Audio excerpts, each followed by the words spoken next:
بسم اللہ الرحمن الرحیم۔ السلام علیکم، welcome back to my YouTube channel سنہری باتیں ود مومنہ۔ امید کرتی ہوں کہ آپ سب لوگ بالکل ٹھیک ہوں گے اور خیریت سے ہوں گے۔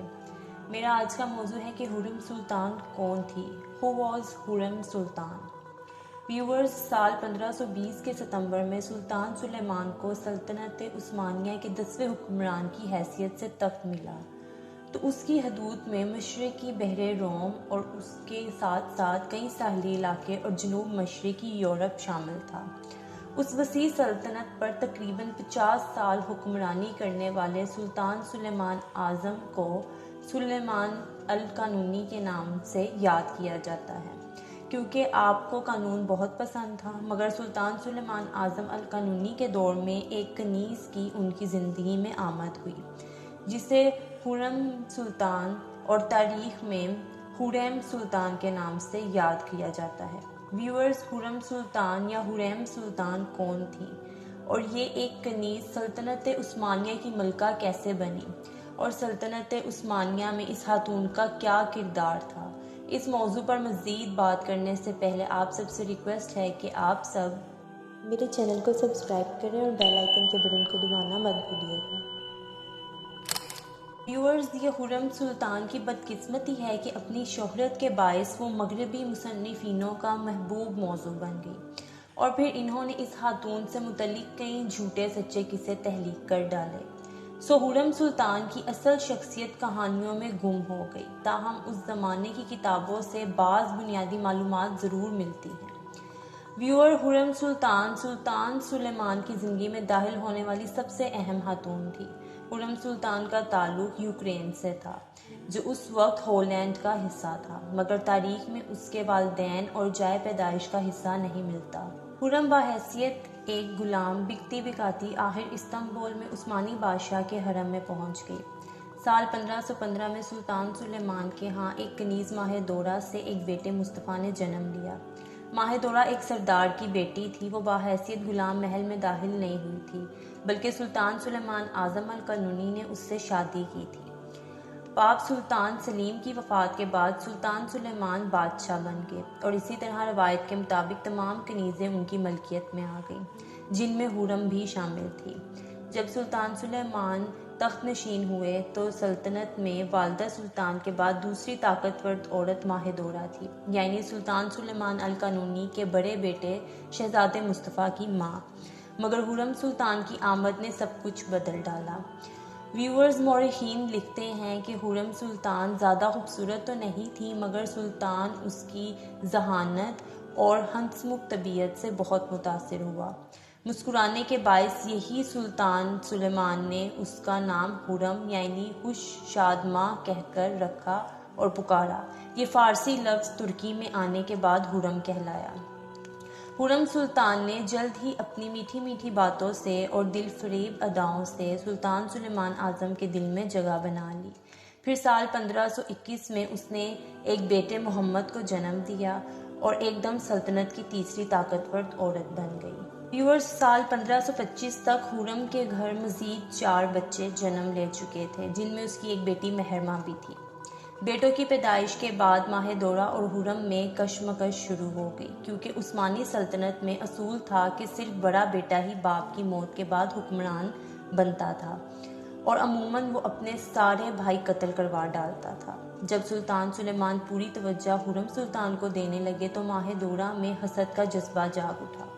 ممکن ہے کہ دونوں طاقتور خواتین نے اپنے غلاموں کے ذریعے ایک دوسرے کو نقصان پہنچانے کی کوششیں کیں، اگرچہ والدہ سلطان نے ان کی لڑائی کو حد سے باہر نہ ہونے دیا، مگر سال 1534 میں والدہ سلطان جا بسی۔ پھر بعد میں خرم کا جادو ایسا چلا کہ اسی سال سلطان سلیمان نے اس سے شادی کر لی۔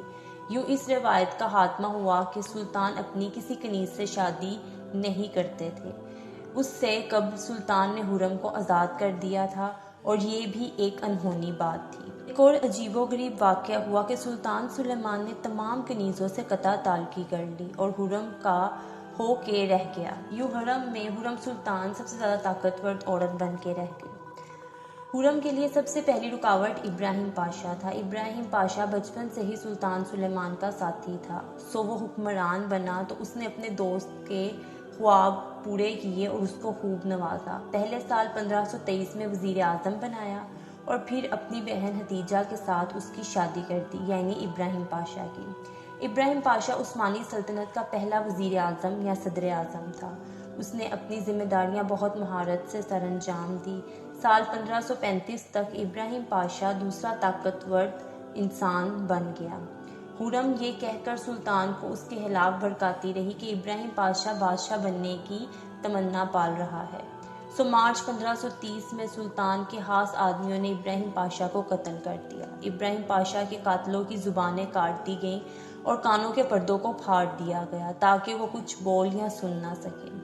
1541 میں پرانے محل میں پراسرار طور پر آگ لگ گئی۔ مغربی مورخین پھر لکھتے ہیں کہ یہ آگ خرم سلطان نے ہی لگوائی تاکہ وہ توپ کاپی محل میں سلطان سلیمان کے پاس جا سکے۔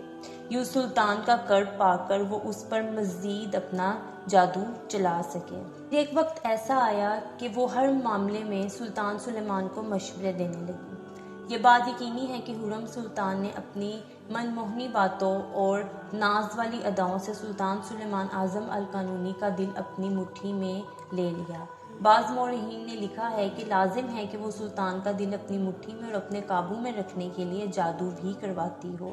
بعض مورخین نے لکھا ہے اور تذکرہ کیا ہے کہ وہ استنبول کے شہریوں میں جادوگرنی کے لقب سے مشہور تھی۔ ویورز، تو وقت گزرتا رہا یہاں تک کہ خرم سلطان کے بیٹے جوان ہو گئے۔ مغربی مورخین کا دعویٰ ہے کہ اب شہزادہ مصطفیٰ خرم سلطان کو ڈراونا خواب بن کے اس کی نیند کو جگانے لگا، تو اب وہ اسے مارنے کے منصوبے بنانے لگی۔ اس نے پہلے سلطان پر دباؤ ڈال کر اپنے داماد رستم پاشا کو وزیر اعظم بنایا، پھر دونوں مل کر باپ اور بیٹے کو لڑوانے کی سازشیں کرنے لگے، یعنی خرم اور اس کا داماد رستم پاشا۔ رستم پاشا نے یہ افواہ پھیلا دی کہ شہزادہ مصطفیٰ اپنے بوڑھے باپ کو ہٹا کر خود تخت پر بیٹھنا چاہتا ہے۔ چونکہ مصطفیٰ کو علم تھا کہ اس کی سوتیلی ماں یہی چاہتی ہے، تو ساس اور داماد کی سازشوں نے باپ اور بیٹے کو بالآخر آمنے سامنے کھڑا کر ہی دیا۔ سازش کے باعث سلطان تو یہی سمجھ رہا تھا کہ بیٹا موقع پاتے ہی اسے مار ڈالے گا، اسی لیے سلطان نے اپنے سپاہیوں کے ذریعے اپنے خیمے میں اپنے بیٹے مصطفیٰ کو بلا کر مار ڈالا۔ یوں ایک ایسے علمیے نے جنم لیا جو ترک عثمانی سلطنت کے لیے تباہ کن ثابت ہوا۔ شہزادہ مصطفیٰ جبکہ معصوم تھا۔ اس طرح خرم سلطان کا ایک اور دشمن چل بسا۔ خرم نے کسی بھی مرحلے میں شہزادے مصطفیٰ کو آگے بڑھنے نہیں دیا تھا، یہاں تک کہ اکثر جنگوں میں بھی نہیں۔ اسی طرح دوسری طرف شاید یہ رب کائنات کی سزا ہے کہ خرم اپنی زندگی میں کسی بیٹے کو بادشاہ بنتا نہ دیکھ سکی، حالانکہ اس کی عمر بھر یہی کوشش رہی کہ وہ اپنے کسی بیٹے کو تخت پر بٹھا دے۔ 18 اپریل 1958 کو خرم سلطان اپنی تشنہ خواہشیں لے کر دنیا سے رخصت ہو گئی۔ ایک غیر معمولی عورت کے زیر اثر آنے والے سلطان سلیمان کا بڑھاپا بھی اچھا نہ گزرا۔ خرم کا اپنے خاوند سے 8 سال پہلے ہی انتقال ہو گیا تھا اور وہ اپنے شہزادے بیٹے سلیم کو تخت پر بیٹھتے نہ دیکھ سکی۔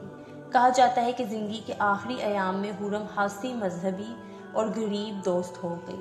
اس نے مساجد بنوائی اور فلاحی منصوبے شروع کیے، یوں شاید وہ اپنے گناہوں کا کفارہ ادا کرنا چاہتی تھی۔ تو ویورز، یہ ہے خرم سلطان کی کہانی کہ خرم سلطان اصل میں کون تھی اور پھر وہ کیا بنی اور پھر وہ کس طرح سے اس دنیا سے رخصت ہوئی، کن حالاتوں میں۔